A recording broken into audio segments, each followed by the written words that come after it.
ਅੱਜਕੱਲ ਦੇ ਦੌਰ ਦੇ ਵਿੱਚ ਜਿਸ ਮੁਲਕ ਦੇ ਕੋਲ ਐਟਮ ਬੰਬ ਹੈ ਯਾਨੀ ਨਿਊਕਲੀਅਰ ਹਥਿਆਰ ਹੈਗੇ ਨੇ ਉਹਦੇ ਬਾਰੇ ਆਖਿਆ ਜਾਂਦਾ ਹੈ ਕਿ ਉਹਦੇ ਉੱਤੇ ਕਬਜ਼ਾ ਕਰਨਾ ਬਹੁਤ ਔਖਾ ਹੈ। ਯਾਨੀ ਇਹ ਜਿਹੜੇ ਐਟਮੀ ਹਥਿਆਰ ਨੇ ਇਹ ਉਸ ਮੁਲਕ ਨੂੰ ਮਹਿਫੂਜ਼ ਬਣਾ ਦਿੰਦੇ ਨੇ, ਪਰ ਇਹਦੇ ਨਾਲ ਜਿਹੜੀਆਂ ਜ਼ਿੰਮੇਵਾਰੀਆਂ ਹੁੰਦੀਆਂ ਨੇ ਉਸ ਮੁਲਕ ਦੀਆਂ ਉਹ ਵੀ ਵੱਧ ਜਾਂਦੀਆਂ ਨੇ। ਭਈ ਇਹ ਜਿਹੜੇ ਨਿਊਕਲੀਅਰ ਹਥਿਆਰ ਨੇ ਉਹ ਕਿਸੇ ਗਲਤ ਗਰੋਹ ਦੇ ਕਿਸੇ ਗਲਤ ਲੋਕਾਂ ਦੇ ਹੱਥੇ ਨਾ ਚੜ ਜਾਣ।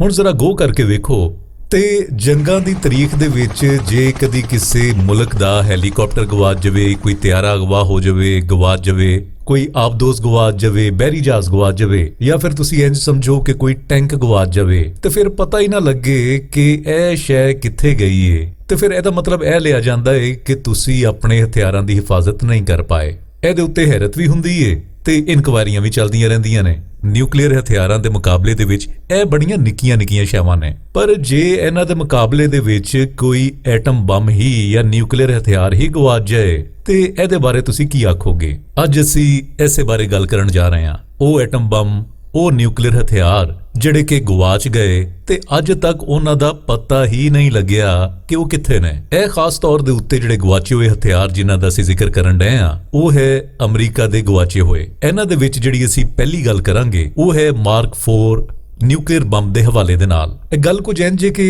1 ਫਰਵਰੀ 1950 ਨੂੰ ਇੱਕ ਅਮਰੀਕੀ ਬੰਬਾਰ ਤਿਆਰਾ ਕੈਨੇਡਾ ਦੇ ਵਿੱਚ ਬ੍ਰਿਟਿਸ਼ ਕੋਲੰਬੀਆ ਦੇ ਲਾਗੇ ਕ੍ਰੈਸ਼ ਕਰ ਗਿਆ, ਡਿੱਗ ਪਿਆ, ਤਬਾਹ ਹੋ ਗਿਆ।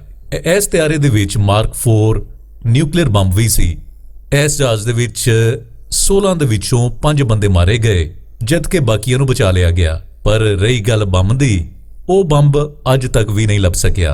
ਅਗਲੀ ਗੱਲ ਅਸੀਂ ਕਰਾਂਗੇ ਅਮਰੀਕੀ ਬੋਇੰਗ B-47 ਬਾਰੇ, ਜਿਹੜਾ 3 ਮਾਰਚ 1956 ਨੂੰ ਉੱਡਿਆ ਫਲੋਰੀਡਾ ਤੋਂ ਤੇ ਜਾਣਾ ਸੀ ਇਹਨੇ ਮਰਾਕਸ਼। ਇਹਦੇ ਵਿੱਚ ਨਿਊਕਲੀਅਰ ਹਥਿਆਰਾਂ ਦੇ 2 ਪਾਰਟਸ ਮੌਜੂਦ ਸਨ। ਹੁਣ ਉਡਦਿਆਂ ਇਹਦਾ ਰਾਬਤਾ ਬੇਸ ਕੈਂਪ ਦੇ ਨਾਲ ਖਤਮ ਹੋ ਗਿਆ, ਡਿਸਕਨੈਕਟ ਹੋ ਗਿਆ ਤੇ ਅੱਜ ਤੱਕ ਇਸ ਤਿਆਰੇ ਦਾ, ਇਹਦੇ ਅਮਲੇ ਦਾ, ਉਹਨਾਂ ਨਿਊਕਲੀਅਰ ਹਥਿਆਰਾਂ ਦਾ ਕੋਈ ਪਤਾ ਨਹੀਂ ਲੱਗ ਸਕਿਆ ਕਿ ਇਹਨਾਂ ਨੂੰ ਜ਼ਮੀਨ ਖਾ ਗਈ ਜਾਂ ਅਸਮਾਨ। ਹੁਣ ਅਗਲਾ ਜਿਹੜਾ ਨਿਊਕਲੀਅਰ ਬੰਬ ਗਵਾਚਾ ਉਹ ਹੈ ਜੀ ਮਾਰਕ 15। ਇਹ ਹਾਈਡਰੋਜਨ ਬੰਬ ਸੀ। ਇਹ ਗੱਲ ਹੈ ਜੀ 5 ਫਰਵਰੀ 1958 ਦੀ। ਅਮਰੀਕਾ ਦੀ ਰਿਆਸਤ ਜਾਰਜੀਆ ਤੋਂ ਇਹਦੀ 에ਅਰ ਫੋਰਸ ਦਾ ਇੱਕ F-86 ਸੈਬਰ ਤਿਆਰਾ ਸੀ ਜਿਹੜਾ ਉਹ B-47 ਬੰਬਾਰ ਤਿਆਰੇ ਦੇ ਨਾਲ ਟਕਰਾ ਗਿਆ, ਜਿਹਦੇ ਵਿੱਚ ਇੱਕ ਮਾਰਕ 15 ਹਾਈਡਰੋਜਨ ਬੰਬ ਵੀ ਹੈਗਾ ਸੀ। ਹੁਣ ਤਿਆਰੇ ਨੂੰ ਨੁਕਸਾਨ ਤੋਂ ਬਚਾਉਣ ਲਈ ਤੇ ਵਜ਼ਨ ਘਟਾਉਣ ਲਈ ਉਹਨੇ ਬੰਬ ਜਿਹੜਾ ਸੀ ਉਹ ਲਾਗੇ ਇੱਕ ਦਰਿਆ ਸਵਾਨਾ ਦੇ ਵਿੱਚ ਸੁੱਟ ਦਿੱਤਾ। ਉਹ ਬੰਬ ਐਕਟਿਵ ਨਹੀਂ ਸੀ ਕੀਤਾ ਗਿਆ, ਇਸ ਲਈ ਇਹਦੇ ਸੁੱਟਣ ਦੇ ਨਾਲ ਇਹਦੇ ਬਲਾਸਟ ਹੋਣ ਦਾ, ਇਹਦੇ ਫਟਣ ਦਾ ਕੋਈ ਇਮਕਾਨ ਨਹੀਂ ਸੀ। ਪਰ ਗੱਲ ਉੱਥੇ ਹੀ ਆਂਦੀ ਹੈ ਕਿ ਉਸ ਤੋਂ ਬਾਅਦ ਇਹ ਬੰਬ ਵੀ ਅੱਜ ਤੱਕ ਨਹੀਂ ਲੱਭ ਸਕਿਆ। Mark 39 nuclear warhead. ਹੁਣ ਇਹ ਗੱਲ ਆਂਦੀ ਹੈ ਜੀ 24 ਜਨਵਰੀ 1961 ਦੀ। ਇੱਕ ਅਮਰੀਕੀ ਤਿਆਰਾ B-52 ਇਹ ਸ਼ਮਾਲੀ ਕੈਰੋਲੀਨਾ ਤੋਂ ਉੱਡਿਆ। ਇਸ ਤਿਆਰੇ ਦੇ ਵਿੱਚ 2 ਮਾਰਕ 39 ਵਾਰਹੈਡਸ ਵੀ ਸੀ।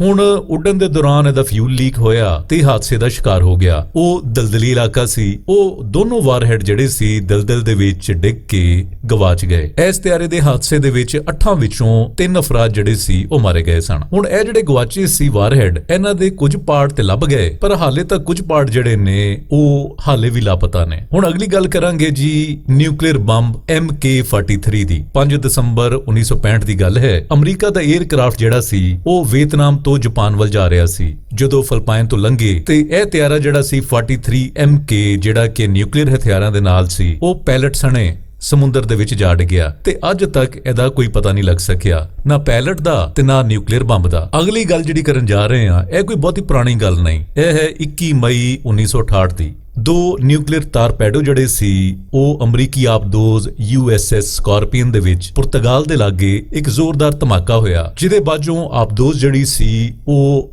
2 ਹਿੱਸਿਆਂ 'ਚ ਤਕਸੀਮ ਹੋ ਗਈ, ਯਾਨੀ ਟੁੱਟ ਗਈ। ਅਮਲੇ ਦੇ ਸਾਰੇ ਲੋਕੀ ਇਹਦੇ ਵਿੱਚ ਮਾਰੇ ਗਏ। ਇਸ ਹਾਦਸੇ ਦੇ ਵਿੱਚ ਉਹ ਦੋਨੋਂ ਜਿਹੜੇ ਨਿਊਕਲੀਅਰ ਟਾਰਪੈਡੋ ਸੀ ਤੇ ਜਿਹੜੇ ਨਿਊਕਲੀਅਰ ਰਿਐਕਟਰ ਸੀ ਉਹ ਗਵਾਚ ਗਏ, ਜਿਨ੍ਹਾਂ ਨੂੰ ਅੱਜ ਤੱਕ ਰਿਕਵਰ ਨਹੀਂ ਕੀਤਾ ਜਾ ਸਕਿਆ। ਹੁਣ ਹਿਸਾਬ ਲਾਓ ਕਿ ਜੇ ਇਹ ਗਵਾਚੇ ਹੋਏ ਐਟਮੀ ਹਥਿਆਰ ਕਿਸੇ ਟੈਰਰਿਸਟ ਲੋਕਾਂ ਦੇ ਹੱਥੇ ਚੜ ਜਾਣ ਤੇ ਇਸ ਦੁਨੀਆ ਦਾ ਕੀ ਬਣੇਗਾ। ਤੇ ਇਹ ਅਸੀਂ ਗੱਲ ਕਰ ਰਹੇ ਸੀ ਸਿਰਫ ਅਮਰੀਕਾ ਦੇ ਗਵਾਚੇ ਹੋਏ ਨਿਊਕਲੀਅਰ ਹਥਿਆਰਾਂ ਦੀ, ਤੇ ਇਸ ਤੋਂ ਇਲਾਵਾ ਬਹੁਤ ਸਾਰੇ ਹਥਿਆਰ ਐਸੇ ਵੀ ਨੇ ਜਿਹੜੇ ਕਿ ਰਸ਼ੀਆ ਦੇ ਕੋਲੋਂ ਵੀ ਗਵਾਚੇ। ਉਹਨਾਂ ਦੀ ਡਿਟੇਲ ਫੇਰ ਕਦੀ।